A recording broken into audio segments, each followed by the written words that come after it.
Good morning, everyone. Welcome to the Economic Development Authority meeting. I appreciate everyone getting in under these rainy conditions. I think we have a pretty short meeting today. I know we have a number of people who have to leave early, so hopefully we'll be able to accommodate that.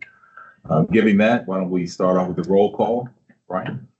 Thank you, Chair, and good morning. Mr. Barber. Here.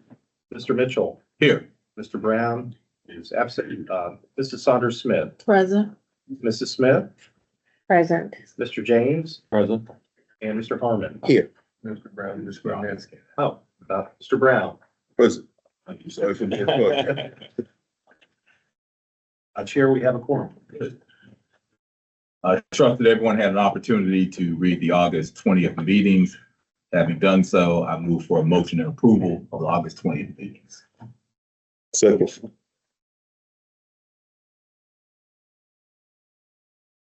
Roll. Mr. Barber. Aye. Mr. Mitchell. Yes. Mr. Brown. Yes. Mrs. Saunders Smith. Yes. Mrs. Smith. Yes. Mr. James. Yes. And Mr. Harmon. Yes. Chair, the item is approved by a vote of 7-0. Hey, Brian, if you'll go over the fiscal year 25 operating budget. Yes, your first business item this morning is a wait for the slide to catch up here. Is a matter related to the FY25 operating budget. We recently became aware of a clerical error that occurred during the process of adopting your FY25 budget. There was an item that when the document was finalized that was omitted, which was the local incentive program, which is your essentially real property investment grant program. The $300,000 that was intended to be allocated for the year in which we have been proceeding with the notion that that money was there. It was actually omitted from the document. I believe since that time, we have acted with the thought that that money was there. In fact, we recently made an amendment to increase that line. But in order to move forward today, we are in need of a budget amendment to what is line 49 of your budget document. That is, again, the local incentive program for FY25 to establish that at $300,000. You have previously at your August meeting also amended that line to add another $51,011 to fully fund the applications that will receive today. So that will actually be the amount that is allocated. But today we need to reestablish that $300,000 as the starting point. Can you offer some more clarification as to how 300,000 was omitted and left out? So as best we can tell, this budget document went back and forth between our department and the finance department a number of times. There were some final updates that were made, and in that process, somehow the number was removed. That was not the intent, obviously. We did not catch that when that came through just prior to the meeting. And I believe since that point in time, we proceeded with the notion that that funding was there. So really, it's a matter of just reappropriating money from kind of your general fund here to the line, which was what was originally intended. That's the best explanation I can provide. So, just a follow-up question. So I'm assuming nothing had been paid out of that line if we didn't have it. No, there have, and that's where this issue has come about, is we were looking to make disbursements and also doing a amendment to transfer additional monies. It was determined that that line was never set up in July. I would move that we appropriate additional $300,000 to line item 49, local incentive program. Second. Where's the 300,000 that we're appropriating coming from? It's always been in our budget.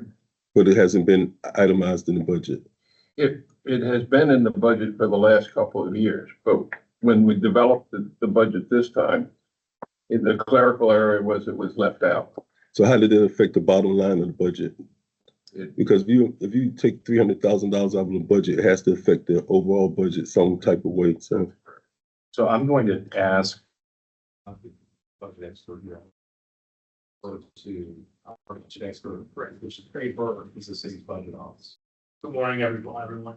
EDA has traditionally kind of operated where you kind of rely on your sales to kind of provide like a baseline fund. It's not quite like the city where you're going to have regular tax revenue providing roughly a similar amount of expenditure authority.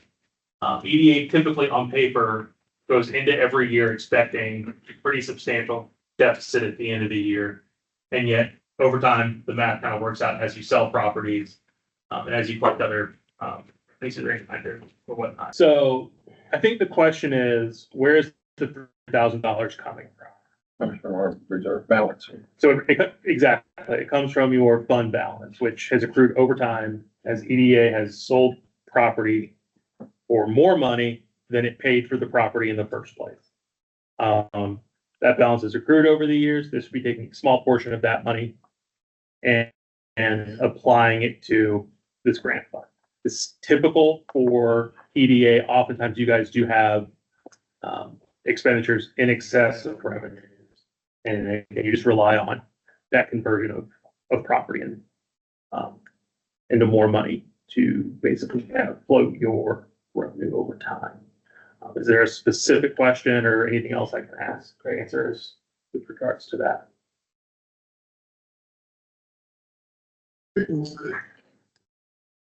Thank you. Thank you, Trey.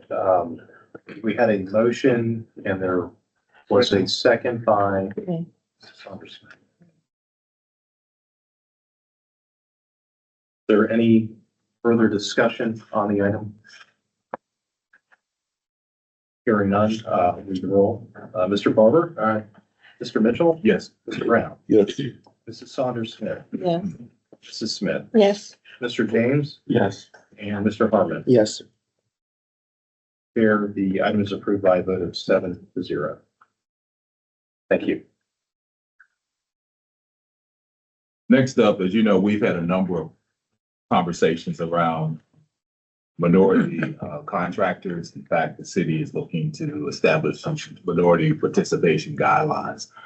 One of the things that we wanted to do is to really have some listening sessions where we hear from contractors some of their challenges and successes. So today, we're pleased to have someone talk to us, but I'm going to request that Commissioner Teresa Smith introduce the person who will be speaking to us this morning. Okay, good morning, commissioners. It is definitely my distinct pleasure to have with us today Sean Colin Harris, who is the owner with his wife Geneva, the owners of Applied Pressure, who is a business that has been operating in the region, specifically has had many contracts in Portsmouth. And I think he's a great person to give us a perspective of some of the things that minority contractors problems that they have in getting ready to bid for contracts and what we as an organization can do to possibly assist in that manner. So, Mr. Collins, you can go down there. Good morning, ladies and gentlemen of the board. Good morning. I am deeply moved and thankful to be here, to say the least. I particularly appreciate the invite, and I want to commend all of you as well for being members of the board, especially those who volunteer your time to actually see the benefit of the city and your fellow man. That is a big deal. I am, as she said, the president of Applied Pressure LLC. We're a general contracting company. I am a Class A contractor. I'm also a licensed real estate broker with World Class Realty. And I also have my own nonprofit organization called Eyes Wide Incorporated. And what we do is we help individuals in low-income communities or people who have had a rough start or go through certain turbulences in life. We help them get exposure or get connected to resources that may help them achieve benefits or achieve things that they normally wouldn't be able to do if they didn't have that leg up or that connection or that help of facilitating them to fulfill their dreams, so to speak. So I'm all about what we're doing here. Back in 2009, the government was going through back and forth with Obama, and the Republicans and the Democrats couldn't get along, and the recession was hitting pretty strong, and I got laid off at the shipyard. At that time, I said, I'm going to start my own business because I still had my wife and I had a little girl, and I wanted to feed my family, so had to do what I had to do. I started a lawn care company and power washing as a small business. And at this time, I was doing my little neighborhood, running around trying to establish a business as a first time, business owner in my family. No one else had owned a business. So I was trying to figure out how to run it. And I was on the line and Googling things and trying to figure out how to get my business started. And I came across government contracting. So I was like, okay, this is the move that I want to do. I want to get into government contracting so that I can get a bigger contract. They were advertising these $1 million contracts, and I could surely do this. Long story short, I went to my first pre-bid conference. After looking through the websites, I went to seminars and I learned about SWAM certification. I filled out paperwork for that every evening. I did my DMVE certification. I was ready to go. I was a package guy. We were ready to get a government contract. So we went to this pre-bid conference in Yorktown. The company's name was Tradoc. They were a big deal out there. They had all the government contracts. They were the prime on those particular deals. And they wanted small minority businesses to bid on these contracts. So when I get out there, there's a few people that are telling us the run of the land, and it was way more than what I expected. I was greatly intimidated by the conference, but I didn't let them see me sweat. So we sat there and I listened to what they had, and I was expecting them to have blueprint plans for us to see or show us the area where I could just pull my tape measure out in times before to figure out what I needed to do, and that wasn't the case. They gave us back then we were using DVDs or CD-ROMs. They gave us a stack of DVDs for you to take home, and you had to print out these blueprints. So I said, okay, easy enough. So I took them home, took them home, opened them up. The files were massive. So I had to take them to FedEx Kinko's at the time. It cost me almost $200 to print out these plans, just to review it, to figure out what was going on. Not to mention the bid documents. It was over 500 pages of bid documents. I had no idea what I was looking at. Anti-collusion. What is that? Talking about rights and responsibilities and, addendum 1, change order here. And I'm just super overwhelmed. So in the weeks, following, I began to get calls from these Tradoc people. They're like, hey, you going to submit your bid? You going to submit your bid? And I desperately wanted to do it, but I really was clueless. And I didn't want to let them know I was clueless, because that would take me out of the running for anything else. They would never call me again. So I said, okay, we're still working on it. We're trying to do this.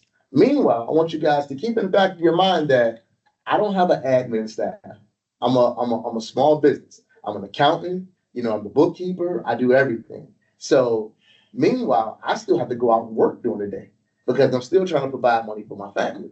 So as I'm working, I'm trying to come home in the evening and work on these bids. So there's no lunch break. I'm at FedEx. I'm going to different government resources. So they had a center at Old Dominion at the time. It was called PTAC. If some of you are familiar, it's called the Procurement and Technical Assistance Center. After COVID, they disbanded that. The PTAC center that's closest now is at George Mason, and they're remote. So you have to do that online. But long story short, I got an appointment with a lady named Mira Barker. She helped me out a lot. But by the time I was able to actually get into an appointment with her, it was only 3 days left before the bid had to be in. So we went over things, and I had a lot to learn. And as she started to break this down, I was like, there's no way I'm going to be able to make this bid in time and do everything that was needed to do. Meanwhile, I still had bills to pay.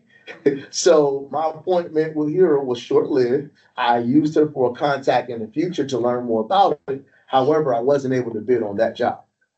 So to say the least, there's a lot of information that minority contractors do not know. There's a lot of education that has to happen, and the federal government, they don't really advertise that well.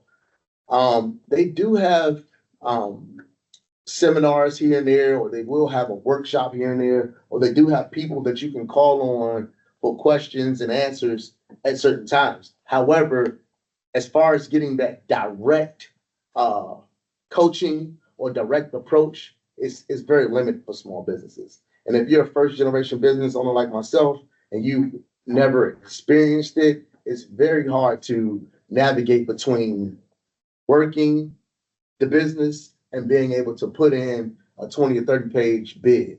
Not to mention, after you do that and you don't get the job, you realize how much money you missed, that week. So most guys just say, you know what? I'm just going to stay with what I know. I'm going to stay in my lane. I'm going to work here and do what I can to provide for my family, because that's the main idea ultimately. Any questions about that matter from the board? All right. So moving forward, I do have some solutions that may help you guys, or some things that I've thought about that may help bridge the gap here. For the city of Portsmouth or any city, having a city set-aside program. If you're familiar with the government contracting, you know that they have the 8A program, they have certain set-asides that are programs distinctly designed for small businesses. Now, if we could do that on a local scale, it would be beneficial because we could create our own program and kind of navigate it toward the small business issues of our city. Portsmouth is special to me, just FYI. I did my first flip here. It's been an easier city to work with and find out information. Just being able to go in the office downtown and talk to people and find out what's going on. I can actually sit and wait for somebody in zoning to talk to, or I can talk to somebody at the front desk. It's not that simple in other cities. There's a lot of red tape. So with that being said, I'm on board with doing whatever, we can to help minority contractors here. Moreover, to get back to what I was saying, the set-aside programs. So if you're able to do a small set-aside program to where you solicit minority contractors to get into your program, they will be able to get a coach, a paid coach, I say. The reason being is because SCORE, they also offer coaching, but these are volunteers. And in my experience with working with these volunteers, it's very hard to get them pegged down to a date and time to work as hard as they would if they would be paid. It's sad to say, but sometimes, when you're working with a volunteer, you're working with them on their time. So we have paid coaches to actually coach small business owners on how they're able to do these contracts. If they have questions about the paperwork, if they have questions about the documentation, they can get a step-by-step process to get through it. Now, I recommend this program only be a one-time thing. So if, let's say you have Joe Smo, he comes in and he says, okay, I don't know about this. And he meets the qualifications of the program that you guys create. He can get into this coaching program, and that coaching program will help him with his step-by-step needs. There'll be set-aside contracts that are negotiated between this board and the city that will allow the people to be able to bid on just for these first-time bidders. So they get coached through it, and then once they graduate out the program, now they understand how it works. Another issue that small businesses have is financing. I spoke to you guys about the plans. I spoke to you guys about trying to make sure that I had money to actually feed my family while I'm going through this. Now, what would be good is if one of these people who were awarded this opportunity to be in this program, if they were able to get the contract, they have something called factor, if you are familiar with it. So when you're awarded a government contract, you can take it to certain banks and they'll give you a certain percentage of the contract for a small fee up front. So we could also, as a board, call myself we like I'm on the board. You guys could also, as the board, you could actually partner with local banks. I know Town Bank, they're big on community partnerships. So as a nonprofit, you can partner with the local bank and ask them if they'll help with this particular set-aside program for factoring. So with the coaching and the factoring, the bank will get a certain percentage off the contract that's awarded, and the actual contractor will be able to have monies to get started and then pay it back once they get their net 30 or net 45 term to go. And that would kind of close the gap. And I have a lot of other ideas, but of course, this is for free. But I just wanted to be able to shine a little light, and hopefully I can answer some questions that you guys may have about some of these theories, or later on in the future, I could create a proposal for you guys, and we can see how to put something like this together. Any questions from the board? It was a great presentation.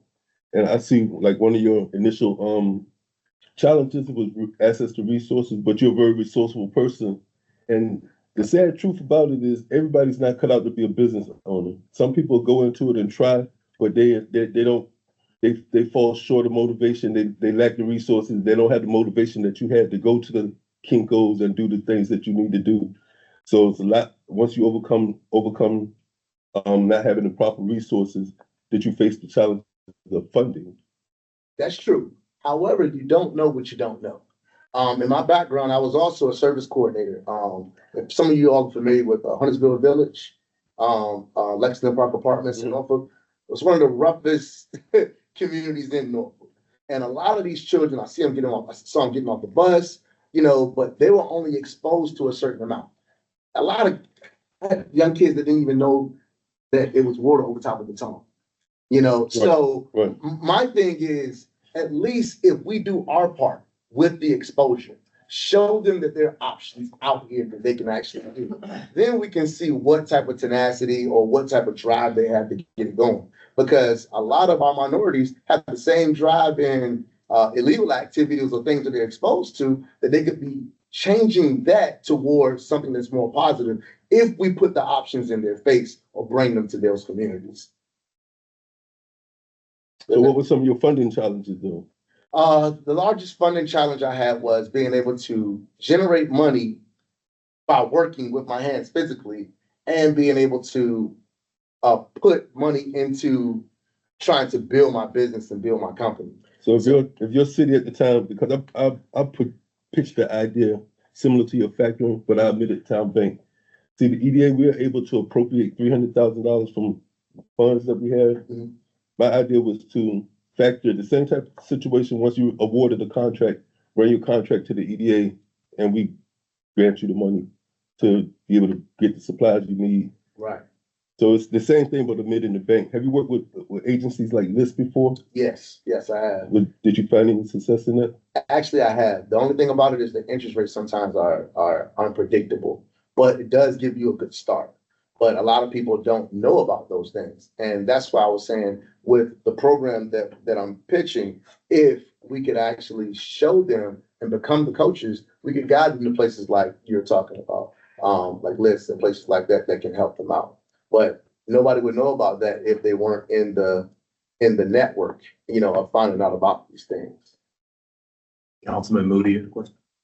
Yeah, thanks for the presentation, Sean. Yes, sir. Are there any local municipalities that are utilizing the set-asides and the coaching? As far as set-asides, only set-asides that I know of personally is SWAM, which is the state of Virginia itself, Right. and Minority Business, DMBE, and that's a federal program. Right. But as far as citywide, on a smaller scale, I'm not familiar with any set-asides. Virginia Beach is not a set aside just for that business, but it is a coaching program. You register as a contractor for the city of Virginia Beach, and they coach you on how to do business with their city. So there's a section on their webpage that you could register. Small business contractors such as yourself could register, and you meet with them, and they show you how to do business with their city. So there is something similar but it's not set aside. Got you. Are there any primes that would offer coaching, knowing that they have to have a percentage of their contract with minority representation? Well, I know they do have federal mentoring programs where prime contractors will mentor small businesses. Those are like the 8A program and things like that. Right. They have those options. But like I said, once again, that's on a much larger scale. Yeah. Right. And now since the barriers that COVID has proposed, it's a lot harder to find information. You can't just walk into any building anymore, like you used to and just get information just like that. You have to comb through multiple web pages and, try to navigate through websites to figure out where these programs are. Exactly. Thanks. Can you speak to, Oh, I was gonna say that, I've talked to Sean a lot about this because obviously this is something that's dear to my heart as well with minority contracting. And I think that one of the components that he talked to me about was that if we truly want minority contractors to be able to go to the next level, and I say that because Sean has been in business for 13 years. He has a bachelor's degree, he has a master's degree, he's a first class A contractor.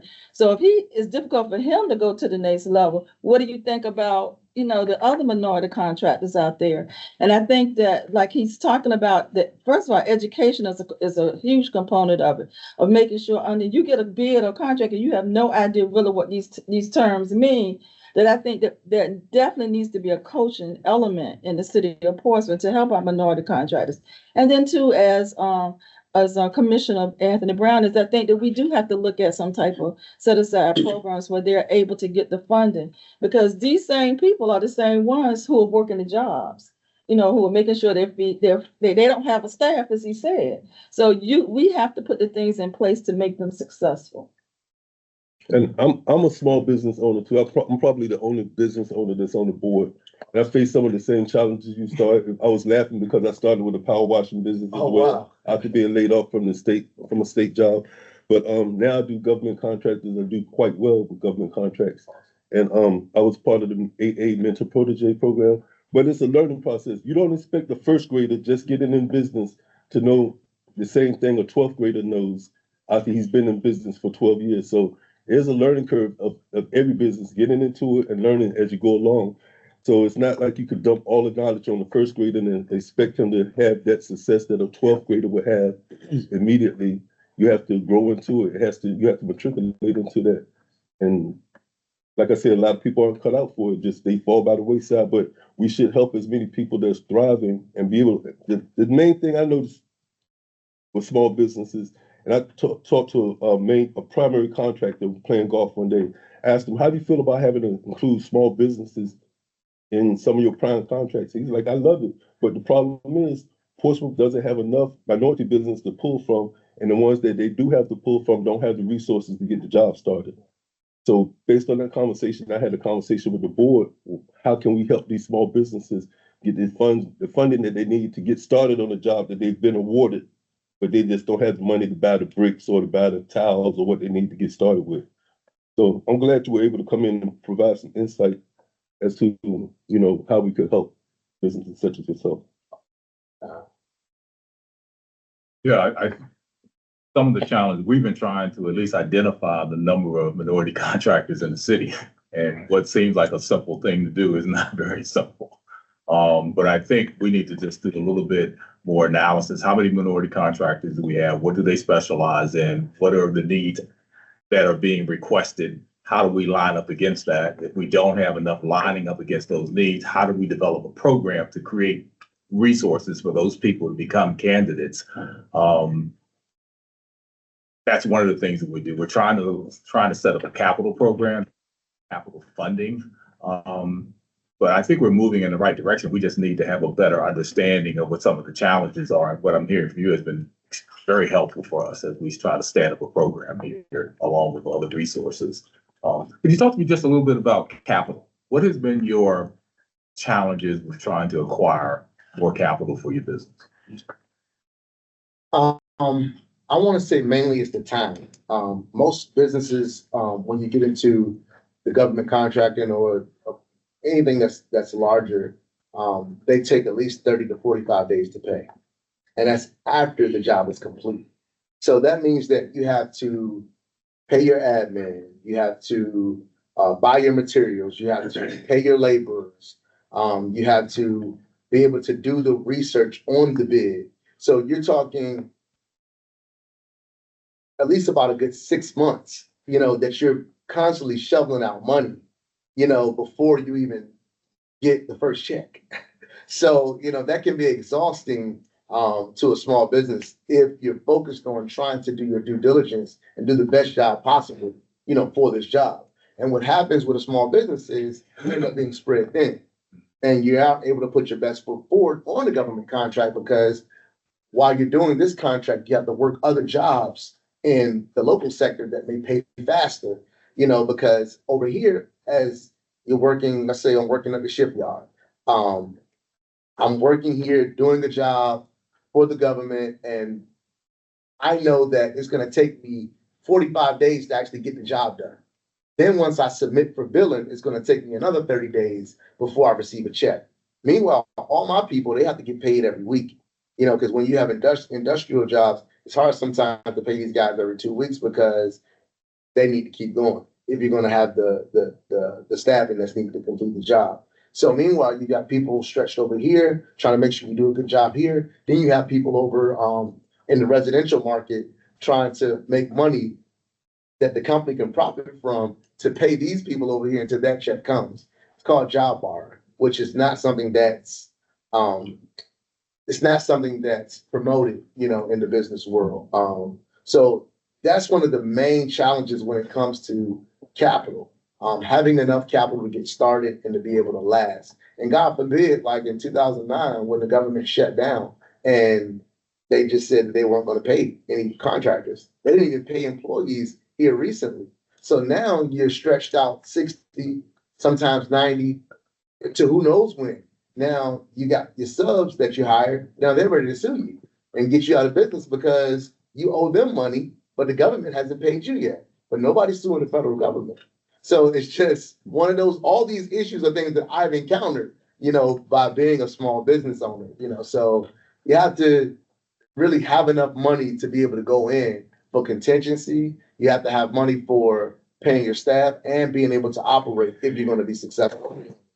So on the flip side, that $1 million contract is not $1 million anymore when you got to wait 2 or 3 years to get paid because the government shut down. So. Can you talk a little bit about bonding, the issues regarding bonding that minority contractors face? Once again, it's capital. One of the ironies of going to the bank to get a loan, of course, is they don't give you money unless you have money or unless you have assets. And I always say, if I had the money, why would I be here trying to borrow? So the same concept is there with bonding. Most bonding programs, they want to see your assets. They want to see that you're financially structured to be able to maintain a bond. But if that was the case, why would I need bonding? So a lot of small businesses really run into problems with being able to become bonded because we don't have the net worth that's needed to be able to go to these bonding companies and become bonded, unless you get somebody to co-sign for you or unless you have assets that you can put up, for the bonding capabilities. And then that limits you on what type of jobs that you can get because, of course, if the jobs are $3 million and above, you're going to need some bonding. Well, I'm intrigued by the city set aside that you spoke of. I know often we hear there's some legal challenges to that if you say specifically for a specific group, but I assume that you say just small businesses. Right. And just identify what small businesses is. I think Commissioner Matthew has told us going to be rather expansive on the federal level what a small business is, but I assume that a city can define its own criteria for what a small business is. Jeff, do you want to comment on that? Yeah, I mean, there have been, at the last council meeting, there was a presentation by Ms. Mitchell who came prior to the EDA meeting. And, the city is on the cusp of hiring a minority women business coordinator, which is going to be key to establishing programs that are going to work, not just for the city, but for EDA, to try and put things in place that'll work. Every element of the program is going to need a legal review to determine, what's possible. But I think that the coordinator is going to provide the energy that we need to take some major steps forward as far as effectiveness. Well, to speak to that, I don't see any reason to kind of reinvent the wheel. There are already set aside programs in place. We can just, I don't want to say dumb them down, but we can kind of make them a little more micro than macro. The state, they have identified a small business as having, I believe it's, correct me if I'm wrong, about 700,000 of net worth. And, meaning that you have less than $700,000 in your front pocket, for you to become a small business. And those numbers fluctuate, but they do have criteria that they use for their set aside programs that we can kind of piggyback off of, just to stay and conform with what's already taking place. We could also just add more caveats to it to make the process easier for the people in our city. Because of course they don't advertise much for these things. On a statewide level, they have to provide larger sources of resources, but we can just be a little bit more supportive, than the states or the larger government municipalities have been. Like I'm talking about the private coaching. If you have a private coach, you can talk to them about more direct matters that you may be embarrassed to do in a group setting. I don't want, anybody to know I don't know what anti-collusion is if I'm claiming to be a Class A contractor. So if I'm able to call my coach and actually Zoom with them or schedule a specified time to go over certain documents, that will help me be able to work and still be able to maybe take my lunch break and go talk to my coach about this new job that I'm trying to put a bid in for.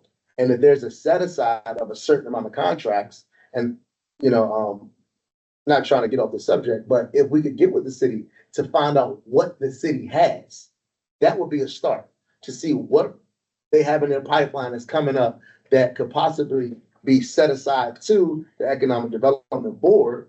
And you could use these contracts as a prototype, so to speak, to bring people through your program with these particular contracts that are set aside.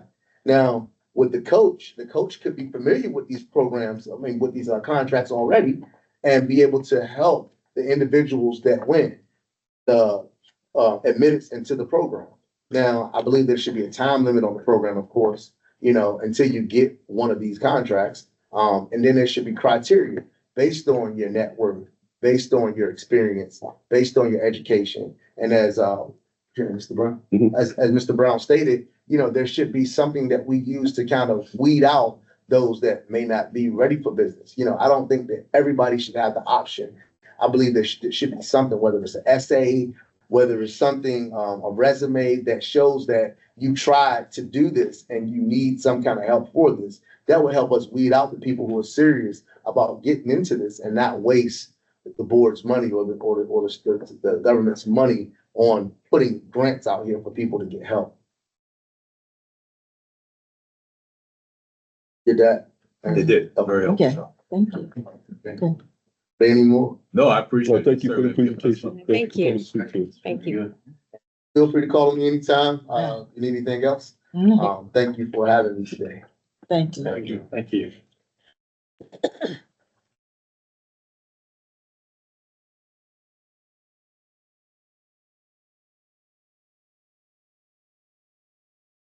Did you leave some of your business cards?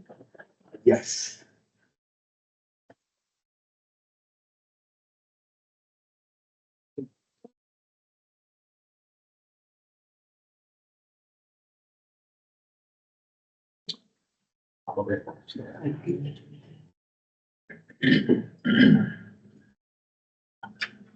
Yes, yes. Okay, and just before we jump to the next item, I did want to share, we will have a kind of a follow-up item which will relate to some small business programming and support for minority contractors, which we'll touch on under the new business item of your agenda.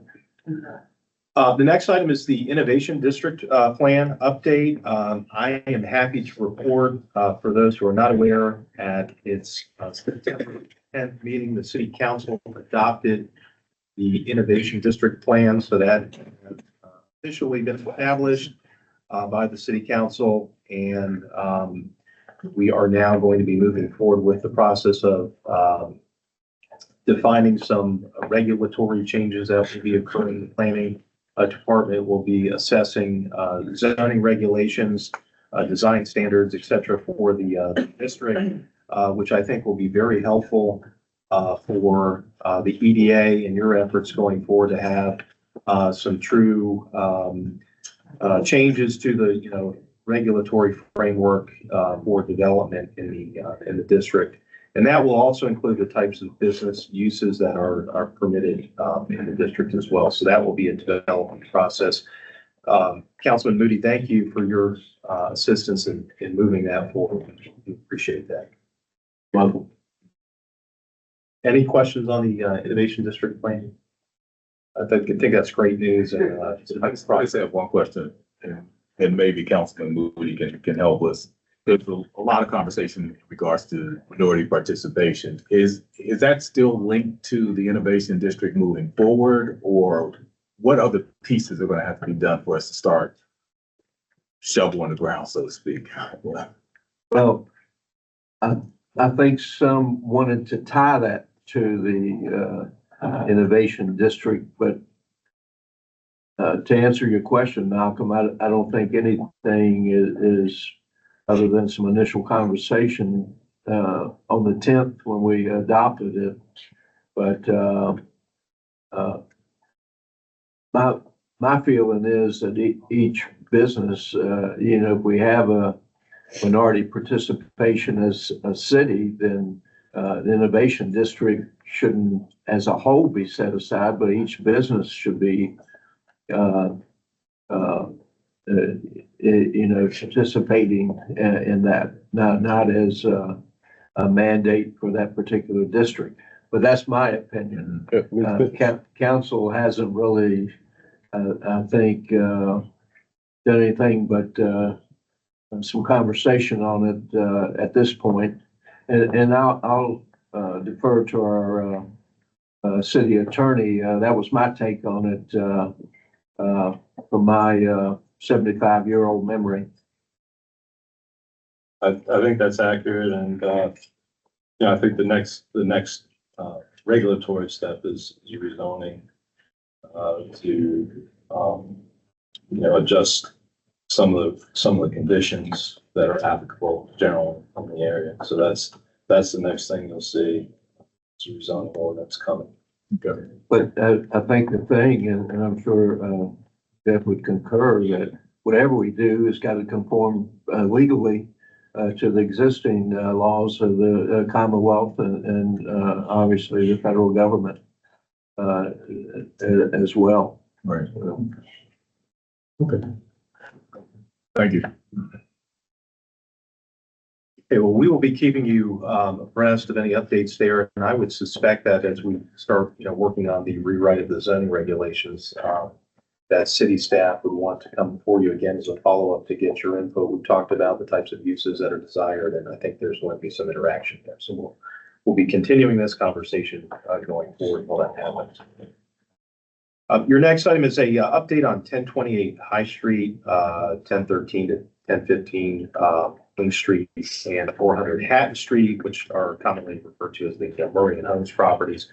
Again, we have acquired these properties, and we have met with an architect and a structural engineer. We have assessed the condition of the properties. As you may recall, we were desiring to try to find a way to save some of the structures, perhaps revitalizing and renovating those properties, if there's any kind of historic value there, to keep those as contributing properties to the Innovation District. Unfortunately, we have determined that there are some structural issues with each of the buildings that we now own. And the scenario that we're now looking at is a demolition and clearance of those properties. They're quite blighted.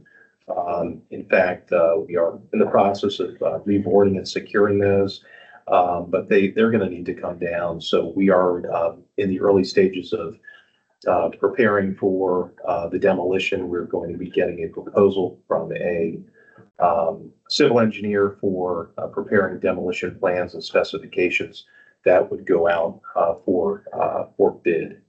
I'm anticipating that will probably be a 30 to 60-day process. It does require an approved engineering plan. And my plan would be to come back to you in October with the proposal for that work to be performed. Is every structure on that piece of property just flattened, demolished? Yes, Good. yeah. So we'll have a nice development site. Good. After good, that. Good. Good. I'm all for it. Right now, there's some definite, lighting influences that exist that need to be cleared and removed. So we'll have a nice development site after the fact. Okay, and then moving just across the street on your next item, 1117, 1121 High Street, commonly referred to as the Shiny Computers property. We do have a roof replacement bid package that has been prepared that will be going out for procurement very soon. And we've recently re-engaged with the architect for the design work to create a vanilla shell on the left side of the building in the Shiny Computer space. We've had a roof leak. The interior is in poor shape. There's some electrical upgrades and plumbing upgrades that need to happen. They're going to be designing for that, as well as the exterior to really dress up this property to make it a kind of a positive influence in the district. It's at a very prominent intersection at High and Elm Avenue. This should really be kind of a showpiece for the district. And that will allow for us then to begin pursuing some of those innovative types of business uses that we've been talking about: a maker space, a commissary kitchen, community meeting space, those types of things. Are there any questions on this item? Okay, well, we are going to be staying kind of in the general vicinity and moving on to Baines Point. Also in the 1100 block of High Street, we have recently amended the purchase agreement to provide some additional time for their closing to occur. William Cooper Company is the developer of this project. They were able to obtain some additional financial support, housing subsidy through the state of Virginia. That necessitated an environmental review process, which they are within right now. We have adjusted the closing date to November 22nd to allow for that to happen, and then for them to close on the property. So they're gearing up for closing. I can tell you they've been checking in on various legal documents that are needed. They have a subdivision plat that needs to get reported, so they're very close. I would expect that immediately following the closing, there's going to be a groundbreaking ceremony. So a lot of activity there in the 1000 and 1100 blocks of High Street. And that includes King's Landing, your next item on the agenda. Just a quick update on King's Landing. Mr. Keels, the developer, has a October 15th deadline for closing on the property. There were three things that were being needed for that to occur. The first is the site plan approval, which has been completed pending the approval of a subdivision plat to combine the parcels and actually creating the individual building lots. That is under review. It's in the second review now, so we would expect that by the end of September that will have been accomplished. And then the third item is the building plan review, which according to the building official last week, that review has concluded as well. There was one item they're waiting on, just a clarification. So they are very close to being in a position to close. And again, I would expect this to break ground immediately following that. So we will have, between the two projects, approximately $40 million in new investment occurring in a 2-block stretch of the innovation district here in the next few months. So that's an exciting time for that to be happening.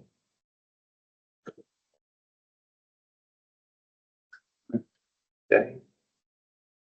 Moving on, your next item is a small business financing committee update from Vice Chair Barber.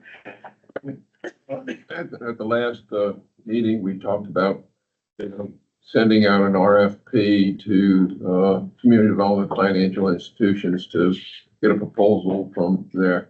The staff had prepared a draft RFP that was submitted to the committee as of last week. And so we have yet to do a detailed review of that RFP, and hopefully we'll do that in the next couple of weeks and be able to come back to you at our next October meeting with a draft of the RFP for distribution. Yeah, so it's in progress right now. Is it in progress, meaning it's been submitted, or is it available for commissioner review? It's not available yet for commission. Will be available for commission review at the next meeting.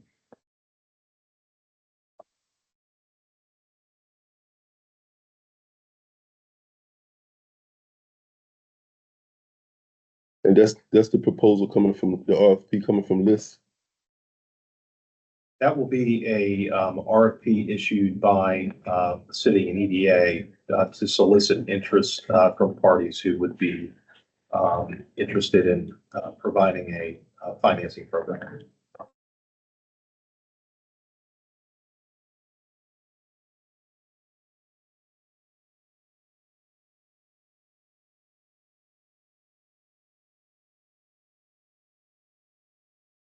No further questions. Moving on to new business, we do have some business programming that is going to be coming up here over the next few months that we just wanted to make you aware of and update you on. You can see the calendar here on the screen. Our first event is actually coming up this week, and that's on September 19th, Working for You and Your Business. We'll have a representative from Edward Jones here, actually in this conference room, providing kind of an informational session for businesses and handling their investments. So that is something we'll be offering in partnership with Edward Jones. On September 26th, we'll be having another session on understanding financial statements. Dollar Bank, which has been a strong partner of ours for small business programming, will be providing a class reading financial statements and maintaining financial statements. We will have a course on business plan preparation on October 3rd. That's being provided by the Hampton Roads Small Business Development Center, which is a division of the Hampton Roads Chamber. That will be an in-person event that will occur here in the Portsmouth at Work Training Center as well. We will have a Minority Business Enterprise Certification session on October 17th, also occurring here, and that is going to be provided by the Carolina, Virginia Minority Supplier Development Council, which we have been engaged with here recently, providing a half-day training session on MBE certification. And then we'll also have a SWAM and DBE certification session on October 29th. So a little bit of a different certification program there. And that will be provided by the Virginia Small Business Supplier Diversity Department there at the end of October. Yes, we had a question. How are businesses notified of these particular trainings? So they are listed on our website. We have a calendar that you can access through the Portsmouth Economic Development website, and then also social media. So we're promoting it on Facebook, LinkedIn, Instagram, as well as the city's various platforms. So the e-blast, city's Facebook page, those calendars get shared there as well. And I can tell you, we traditionally will have a wait list because the classes fill up. Mm-hmm. They're very well attended. And they're free.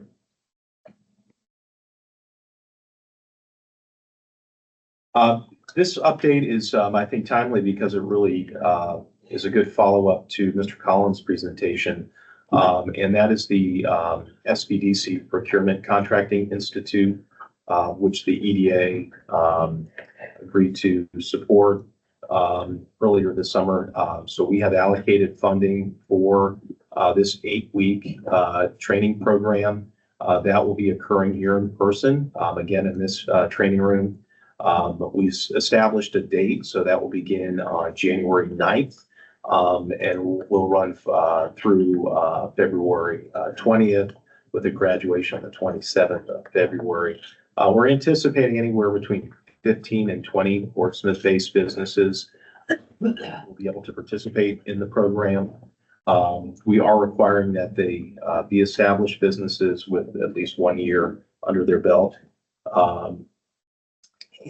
We're expecting this to be again, a fully attended and kind of sold out course here. Excited about this because I think this will help with some of the educational needs that Mr. Collins had identified, as well as the coaching. There will be some kind of one-on-one coaching through this program. And it's the first time we've attempted to do anything like this here in the city. Our desire is for this to become a annual event and for it to expand regionally. We talked with the Anteros Chamber, and they would like to see something like this occurring in every community. We're the first to do this. But as we've talked about in our various conversations relating to minority participation in contracting, this is a program I think is needed throughout the region. So they are going to use this kind of as the case study model to then take and try to replicate elsewhere. Is this open to businesses that aren't located in Portsmouth? No, this is specifically for Portsmouth-based businesses. So you will have to have a business license in the city of Portsmouth. And again, that will have to have been at least 1 year of existence. Brian, are we going to establish any key indicators of success for this initiative? So, for example, at least 60% of the attendees have to apply for a contract. How many were awarded? Just some baseline measurements that we see how successful the program is beyond just someone going through the program. And I know we can't control that, but it would be nice to be able to kind of see what progress we're making in these programs. I agree, and I think that is something we'll be doing. So very similar to what we do with the grant programs is, maintaining contact and following up with the businesses to see, 1 year in, what have the results been? First and foremost, ensuring that they're still in business, and then what their business activity and growth has been in the year that's transpired since the program. Okay, great. So that's absolutely something we would like to do. And first session starts in January 9th? January 9th. So we wanted to provide enough time to heavily advertise this program. Again, we're probably, maximum 20 businesses is what we can accommodate. And I don't suspect we'll have difficulty getting interest, but we wanted to make sure we had enough time to get, the word out that this was going to be available. So here, the next month we'll begin advertising the program. We'll be doing that locally, but also in partnership with the SBDC office to really get the word out that this program is going to be available. So thank you for your support in helping us get this established. I'm hopeful this will continue to be an annual occurrence. And if there is additional demand, maybe it's more than that. Of course, I'm happy that, this is for Portsmouth businesses, but I'm also thinking about sometimes there are goods and services that we need that are outside of Portsmouth, that are within the region that, if they're providing services in the city of Portsmouth, then maybe that's something that we could look at, possible for future. I know this is a pilot program that we're trying to work out, but everything that we need is not necessarily in Portsmouth. All the businesses that we need. And we still need to figure out how to get minority contractors that are out there in the region to help to provide services in Portsmouth. So maybe, that's something we could put on our radar for future. I think it's a good idea. I also think we ought to maybe put some pressure on the regional alliances initiatives that we have out here and see if, as a region, we can see something like this. Are we going to be able to support 15 to 20 businesses that's been in business less than a year? Do we have that in Portsmouth? I think it's gonna be like 3 people show up at this thing. I think I voted against this institute, but I'm anxious to see how it comes out, how it turns out. Because a lot of the things that they were, if I remember correctly, a lot of things that they were offering that when they came in to solicit us with this were being offered by other agencies. A lot of other agencies were offering the same type of training that they were doing, that they wanted to do with this contract, this institute that we bought into. I just want to see how it works out. Moving forward. It is a pilot program. It's the first time it's been attempted, so I think, there will be a need to kind of reassess and see what the impact is and the experience. So we'll, obviously, be engaged with the businesses that are here, and, we'll likely have an exit survey, but then that continuing, tracking to see kind of what their performance is post completion.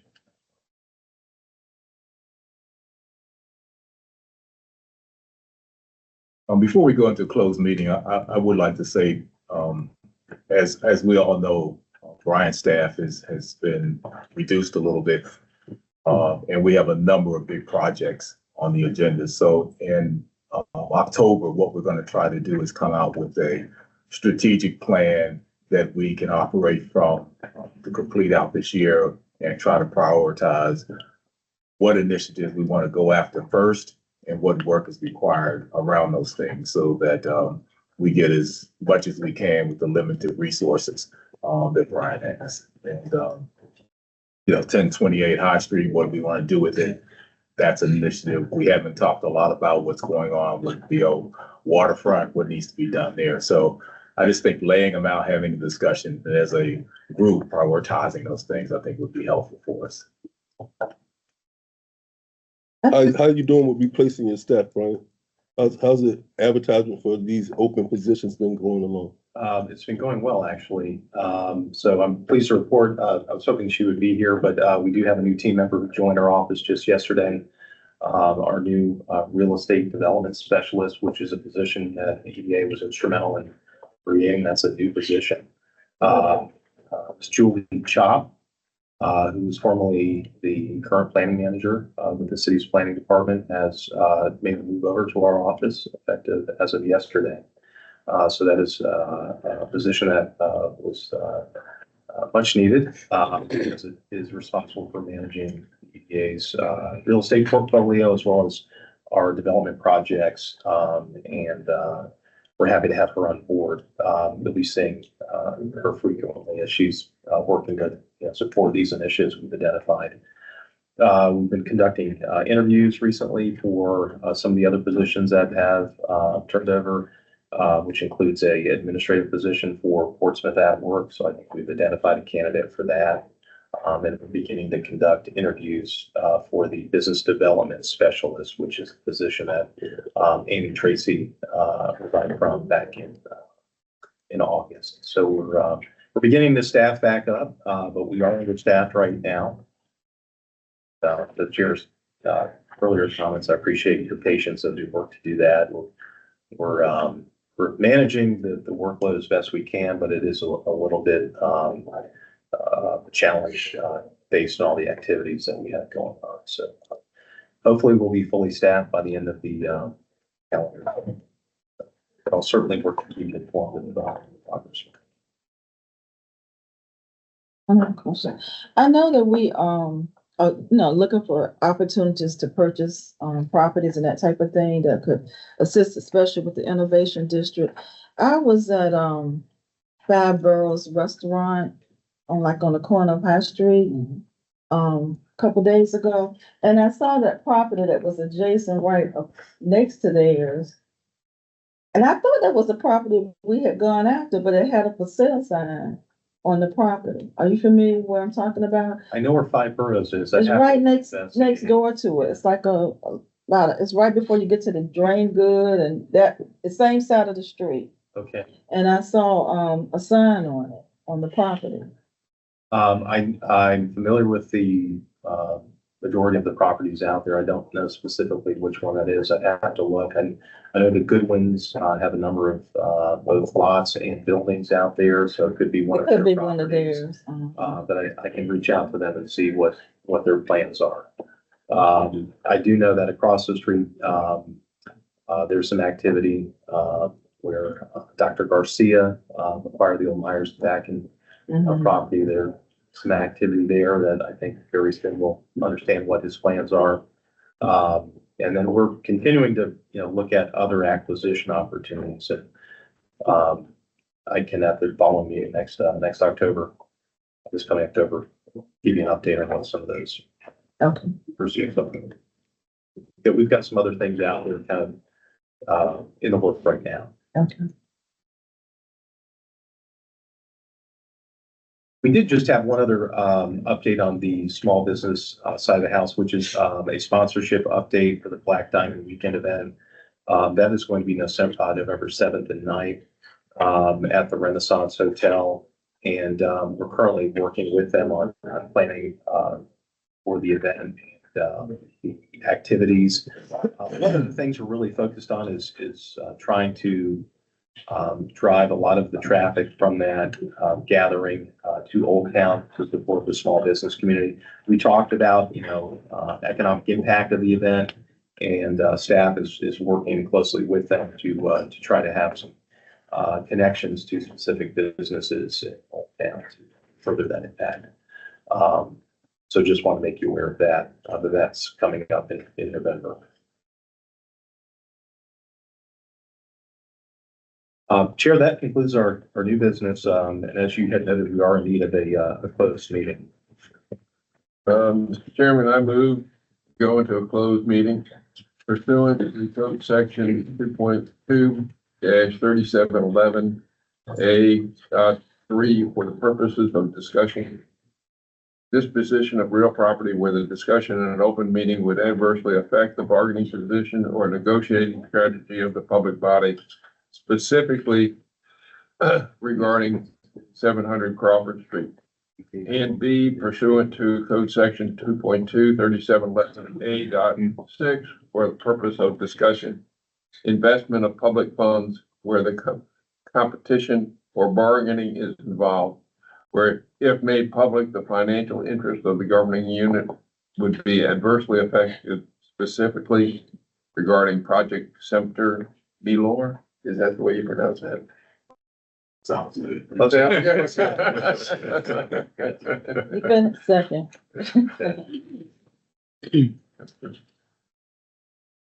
I'll do the roll call vote. Mr. Barber? Aye. Mr. Mitchell? Yes. Mr. Brown? Yes. Mrs. Saunders Smith? Yeah. Mrs. Smith? Yes. Mr. James? Yes. And Mr. Harmon? Yes. Chair, the item is approved by a vote of 7-0 and a closed meeting. I hereby move that each commissioner certify that to the best of his or her knowledge, only public business matters lawfully exempted from the open meeting requirements under the Freedom of Information Act, and only such public business matters as were identified in the motion by which the closed meeting was convened, were heard, discussed, or considered in the closed meeting just concluded. Second. Roll call, Mr. Barber? Aye. Mr. Mitchell? Yes. Mr. Brown? Yes. Mrs. Saunders Smith is absent. Mrs. Smith? Yes. Mr. James? Yes. And Mr. Harmon? Yes. Chair, the item is approved by a vote of 6-0. You're now in an open meeting. I move that we add an item to our agenda which would relate to 700 Crawford Street, acquisition. Second. For any discussion? Hearing none, I'll read the roll. Mr. Barber? Aye. Mr. Mitchell? Yes. Mr. Brown? Yes. Mrs. Smith? Yes. Mr. James? Yes. And Mr. Harmon? Yes. Chair, the item is approved by a vote of 6-0. As added. Read a proposed resolution into the record. Whereas EDA entered into an amended restated purchase agreement effective January 5th, 2023 with 700 Crawford LLC for construction of a multifamily development at 700 Crawford Street. And whereas the agreement provided for the development of approximately 60 multifamily units, and whereas it has been determined that the construction of 60 units will not be possible under current city zoning requirements, and developers therefore requested that the agreement be amended to provide for the development of approximately 44 multifamily units. Whereas the agreement provided for an outside closing date of September 30, 2024, whereas due to the necessity of reconfiguring the site, which will include a requirement to record a subdivision plat prepared at developer's cost, developers requested that the outside closing date be extended to the later of December 31, 2024, 30 days after recordation of the plat. Now therefore, it is hereby resolved that one, the amendment of the agreement to provide for the development of approximately 44 units of a level of quality substantially similar to the Harbor Vista Apartments. 2, authorize preparation of the plat. 3, extend the outside closing date to the later of December 31, 2024, or 30 days after recordation of the plat. And 4, make such additional minor modifications as may be required to conform to other provisions of the agreement accordingly is hereby approved. 2, the chair and vice chair are each hereby authorized to execute an amendment to the agreement in accordance with the intent of this resolution. 3, chair, vice chair, and secretary and their designees are each authorized to take such actions and execute such instruments, including the plat, as may be necessary or desirable in furtherance of the purpose of this resolution. 4, this resolution shall be effective immediately upon adoption. So moved. Second. Is there any discussion on the item? Hearing none. Mr. Barber, Aye. Mr. Mitchell, Yes. Mr. Brown, Yes. Mrs. Smith, Yes. Mr. James, Yes. and Mr. Harmon. Yes. Where the item is approved by a vote of 6-0.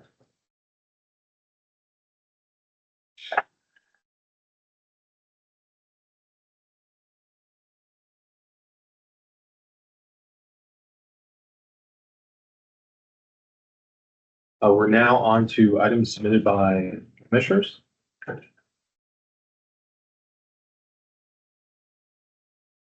have one. I would like for us to start a discussion soon about looking into Midtown development.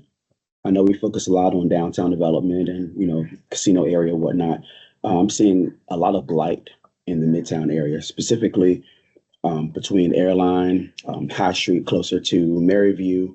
A few business owners have actually reached out talking about crime. As you know, when there's blight or there's empty structures, you begin to see people hanging around these structures.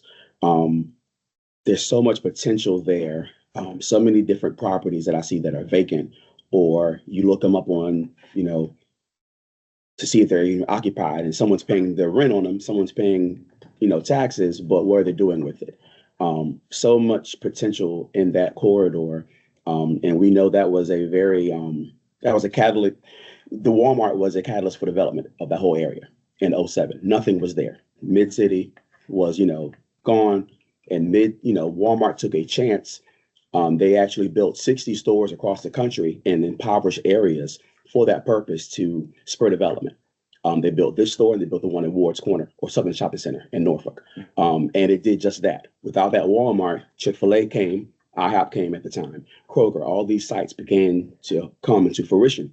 And now we're seeing a decline again and seeing these, national tenants, national retailers saying that there's a crime issue, that there's issues. I know that's beyond our scope, but for at least for the vacant properties, what are we doing to even go after them, obtain them, maybe creating a Midtown Business Association similar to Old Town, something to kind of say, hey, we support the entire city, not just one scope of the city. That's a big issue. I think there's a big issue or a big opportunity for development for residential, for mid-rise to high-rise residential, partner with Bonds Accord, seeing some of the properties around their property, seeing what we could do from our board to kind of spur development. But I am seeing quite a few issues in that corridor. Great. It's great concept. Follow up on that, have we had any conversations with Bonds Accord? Because I worry about that hospital with all the new construction that they're putting money into in northern suburbs. And they've gotten rid of a lot of services. They got rid of the baby unit. Yeah. like 5 or 6 years ago. One of the best in the region, got rid of it. That's a odd conundrum to be in because we have people die in the city daily, but But you we don't can't have go any here. births in the city. Correct. Nobody's born in Portsmouth. You have to go outside of the city to be born. That's true. Yeah, I dropped somebody off to the lady who was in labor to Maryview emergency room, and they recommended that I take her to Norfolk. I was like, no, she's here now. You got to take her to Norfolk. But Yeah, because I haven't been on Murray View's board, Boston course. There's a shift of the positions and the services that's going to Northern Suffolk. And, you know, I don't know if there's anything we can do, but it would be a shame if, you know, we're a major city without a full-fledged hospital. Yeah, when we used to have two. You used to have 3. I'm showing my age. All right, I wasn't considering the Naval Hospital. I mean, Right. I remember Portsmouth General And luckily, and Maryview mhm. and the Naval Hospital. You're right, 3. So Councilman. I think your point's well taken. Hopefully there's some initiatives we can, do in that area. I know, prior to Walmart and when, Midtown was in its, decay stage, Right. Midtown had a very active, business association, there. That's right. Don't know that, I don't think it's active any longer, but to your point, that would probably be a good thing for them to get reactive again, because they took the lead on a lot of the, development as far as being the catalyst and an organization that supported the redevelopment of Midtown. Mm-hmm. Also, I think it'd be good for us to get in front of them and tell them the story about the additional housing coming to Portsmouth, because that's going to increase the number of residences and potentially people who are delivering babies at some point. So they may not know what those numbers are. With regards to Bon Secours, I'll just briefly share with you that Bon Secours Mercy Health, which is the new official name for the ownership entity, they're actually conducting an assessment now, a study on the future of the hospital. So they are assessing community needs, facility needs, to determine what Maryview will look like in the future. And that is underway. In fact, I attended a community meeting last month with their consultant, and I think that will be an ongoing process. And they're looking to involve different groups within the community to kind of help paint the picture of what that will look like. So just to make you aware that they are looking at that, and they're considerate of the surrounding community in that study as well. So it's a large scale planning exercise they've undertaken. Does the cities own the property behind? Yes. About to ask that. Yeah. Yeah. Yeah. Any plans to do anything with it? the old Willett Hall site. Yeah, Willett Hall. Hall and Wilson. Yeah. To my understanding, no current active plans. It's been looked at for different things over the years, including public safety facility. Well, the public safety, new public safety facility is I think the plan for the city. At one time when, we were hoping that Maryview would expand into that area, but, very unlikely for that to happen. But, the city does have a plan. I think it's been, we've discussed it publicly. I think there've been some renderings and what have you, on that. Although lately I haven't heard much discussion, on it.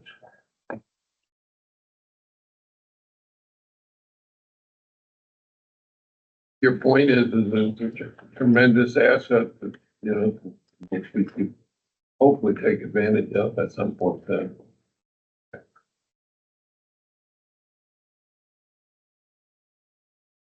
Yeah, because we're seeing, I mean, I was in a couple of meetings, last month, and I'm sure Brian and the staff knows this. You have a lot of retailers and office space that really never recover from COVID. And one of the things that I think, the real estate market is bracing itself for is that, a lot of these office buildings are really underserved now. And once those leases burn out, what's gonna be the public reuse for that? Because, they're not putting in a lot of new construction money for that type of office space. I mean, you look at, Northern Virginia is a classic case. They got vacant office buildings right now. Yes, how many people kept that work at home?